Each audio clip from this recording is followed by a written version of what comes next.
Article में हम लोग अभी द के प्रयोग के बारे में पढ़ रहे हैं कि द का प्रयोग कहाँ कहाँ होता है। और पढ़ते हुए हम लोग अभी रूल नंबर 21 तक पहुंचे हैं। और अभी ये रूल जो है ये अभी 48 नंबर तक जाएगा कि द का प्रयोग कहाँ कहाँ होता है। रूल नंबर 48 तक पढ़ेंगे, फिर उसके बाद देखेंगे कि आ, द का प्रयोग कहाँ कहाँ नहीं होता है, आर्टिकल का प्रयोग कहाँ कहाँ नहीं होता, उसके बारे में जानेंगे। तो इसको पूरा डिटेल में अध्ययन करना ही पड़ेगा, क्योंकि इसका शॉर्टकट कुछ है नहीं। नियम पढ़ने से आपको ज्यादा जानकारी रहेगा तो आप ज्यादा आंसर बना पाएंगे। देखते हैं रूल नंबर 21 में क्या कहा गया है कि comparative degree plus of the two plus plural countable noun, है ना। एक्सप्रेशन में कंपैरेटिव डिग्री के पहले द का प्रयोग होता है। जैसे Aman is the more handsome of the two boys. देखिए यहाँ पर कंपैरेटिव डिग्री है, उसके बाद फिर ऑफ द है, फिर यहाँ प्लूरल कंटेबल नाउन है। तो ऐसा केस में क्या होता है कि कंपैरेटिव डिग्री के पहले द का प्रयोग होता है। और मान लीजिए यहाँ two boys, the two boys नहीं रहता, यहाँ लिखा रहता कि दैट बॉयज, है ना, दैट बॉय, सॉरी सिंगुलर। तो यहाँ द का प्रयोग नहीं होता है ना। यहाँ क्या होता, अमन इज मोर हैंडसम देन, फिर यहाँ देन का प्रयोग होता देन दैट बॉय। लेकिन फिर वैसा स्थिति में जब एक लड़के से तुलना होता तो यहाँ द का प्रयोग नहीं होता, लेकिन यहाँ पर दो लड़के हैं, ठीक है, इसलिए यहाँ पर द का प्रयोग हुआ। तो ये याद रखना है। उसी तरह C is the better of the two girls, वह उन दोनों लड़कियों में से अच्छी है। तो यहाँ दो से तुलना किया गया है ना, दो of the two plus plural countable noun, of the two है प्लस प्लूरल कंटेबल नाउन। तो वैसा स्थिति में कंपैरेटिव डिग्री के पहले द का प्रयोग होता है। नेक्स्ट है रूल नंबर 22।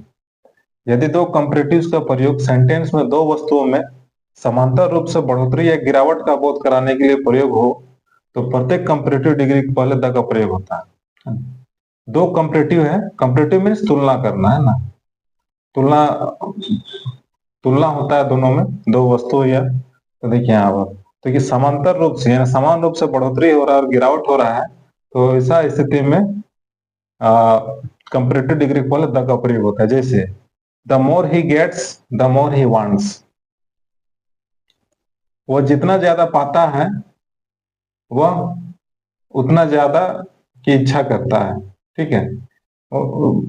मीन्स उसको जितना ज्यादा मिलता है वह उतना ज्यादा चाहता है, ठीक है। तो जितना मिल रहा है उतना ज्यादा चाह रहा है, समान रूप से बढ़ोतरी भी है और हाँ, है ना, जितना ज्यादा चाह रहा है उतना ज्यादा, जितना ज्यादा मिलता है उतना ज्यादा उसका डिमांड भी है, चाहता भी है। तो जहाँ समान रूप से बढ़ोतरी हो और गिरावट का बोध हो तो ऐसा केस में दोनों के पहले द का प्रयोग होता है। जैसे the more he gets the more he wants.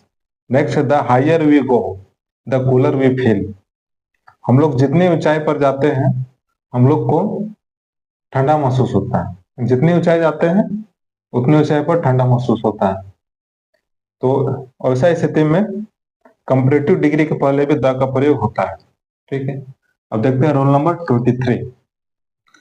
देखिए अब रूल नंबर 23 क्या कहता है कि कंपैरेटिव डिग्री के बाद सिंगुलर कंटेबल नाउन का प्रयोग हो तो कंपैरेटिव डिग्री के पहले जरूरत के मुताबिक एन का प्रयोग होता है।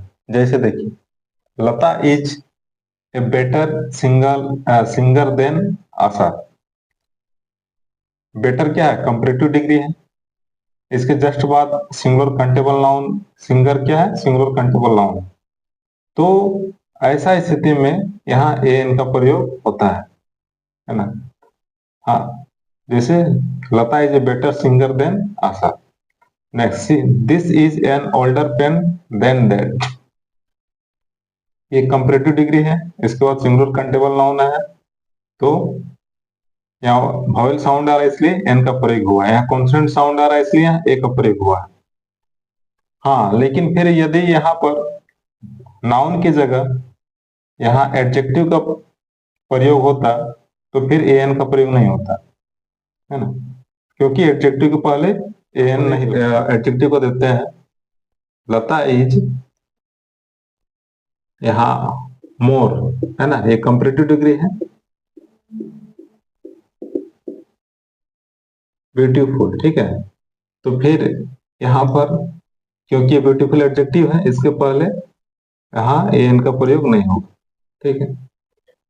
नेक्स्ट रूल को देखते हैं, rule number 24। Noun plus O plus noun के स्ट्रक्चर में फर्स्ट नाउन के पहले द का प्रयोग होता है। यदि इस तरह का रहे कि नाउन आता है, फिर बीच में ऑफ आता है, और फिर उसके बाद नाउन आता है, तो ऐसा स्थिति में फर्स्ट नाउन के पहले द का प्रयोग होता है। जैसे यहाँ देखिए, वाटर नाउन है, वेल भी नाउन है, और बीच में ऑफ है, तो ऐसा स्थिति में यहाँ दो नाउन हो गए इसके, तो पहले नाउन के पहले द का प्रयोग होता है।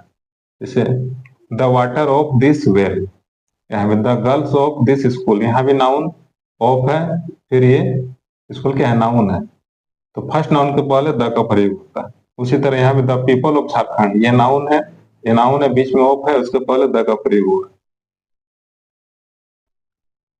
अब देखते हैं रूल नंबर 25 में क्या कहा गया है कि द का प्रयोग समाचार पत्रों या अखबारों के नाम के पहले होता है। जैसे the Times of India, the Indian nation, the Hindustan times, the independent, ठीक। लेकिन पोसेसिव के बाद समाचार पत्रों के नाम का प्रयोग होने पर समाचार पत्रों के नाम का पहले द का प्रयोग नहीं होता है। पोसेसिव केस आता है, उसके बाद यदि समाचार पत्र का नाम है तो उसके पहले द नहीं लगता। जैसे टुडेज, ये पोसेसिव आ गया, टुडेज द हिंदुस्तान टाइम्स नहीं होगा, टुडेज हिंदुस्तान टाइम्स होगा, पोसेसिव आ गया, इसलिए यहाँ द का प्रयोग नहीं होगा। Our the Times of India, ये नहीं होगा, पोसेसिव है। उसी तरह ये गलत होगा, आवर टाइम्स ऑफ इंडिया होगा। पोसेसिव के बाद यदि समाचार पत्र का नाम आता है तो उसमें द का प्रयोग नहीं होगा।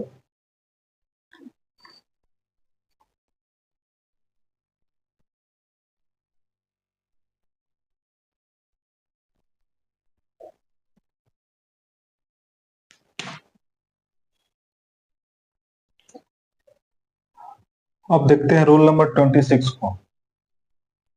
इसमें क्या है कि द का प्रयोग म्यूजियम्स मीन्स संग्रहालय, लाइब्रेरीज मीन्स पुस्तकालय, hotels, restaurant, theatres, club, cinema hall के पहले होता है। जैसे museum, the British museum, the Patna museum, library, the British library, the Congress library, hotel, the Ashoka hotel, the Taj Mahal hotel, restaurant, the Hilton, the Apsara, theatre, the globe theatre, the Apsara theatre, club, the rotary club, the Lions club, the Veena talkies, the Shanti cinema hall, ठीक। लेकिन इसमें भी hotel और restaurant यदि possessive case में हो तो इसके पहले द का प्रयोग नहीं।